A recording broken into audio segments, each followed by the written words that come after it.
Well, let's now take a look at some reaction to this historic verdict.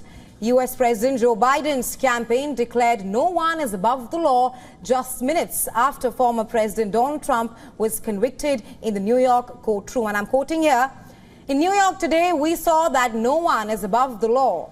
Trump has always believed he would never face consequences for breaking the law for his own personal gain. But today's verdict does not change the fact that the American people face a simple reality." The White House said that it respects the rule of law. White House counsel's office spokesperson Ian Sams said in a statement that we respect the rule of law and have no additional comment.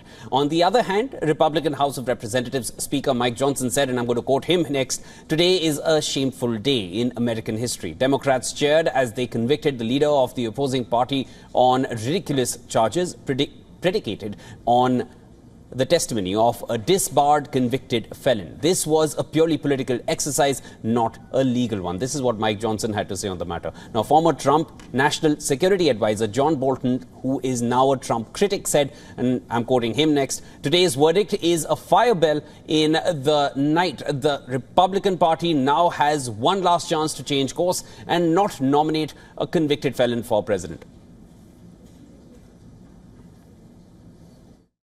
I want to thank the jury for its service.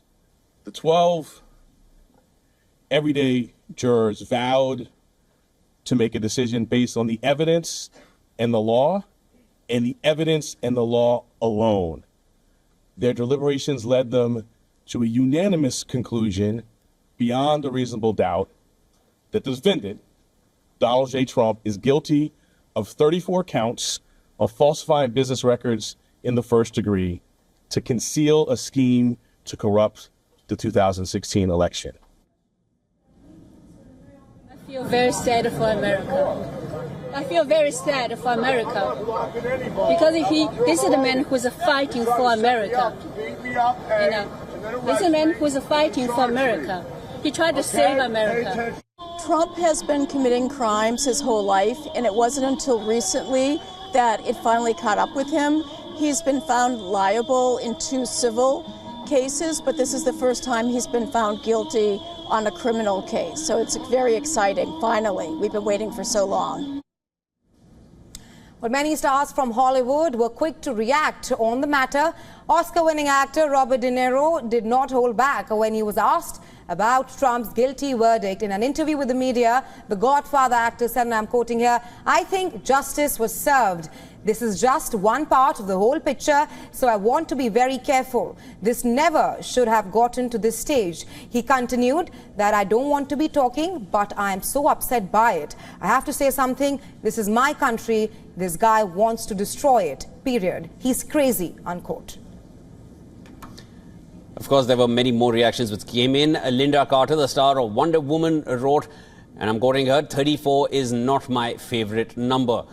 Then actor-singer Barbara Streisand shared a news report and said convicted felon Donald Trump is blaming the judge, the jury and New York for being found guilty on 34 counts. He will never accept accountability for his crimes. Americans must not allow this felon anywhere near the White House again. Star Wars alum Mark Hamill shared a graphic that repeated the word guilty several times. Meanwhile, Star Trek actor George Takei said we should start referring to him as 34 instead of 45. Author Stephen King said the Republican candidate for president is a convicted felon.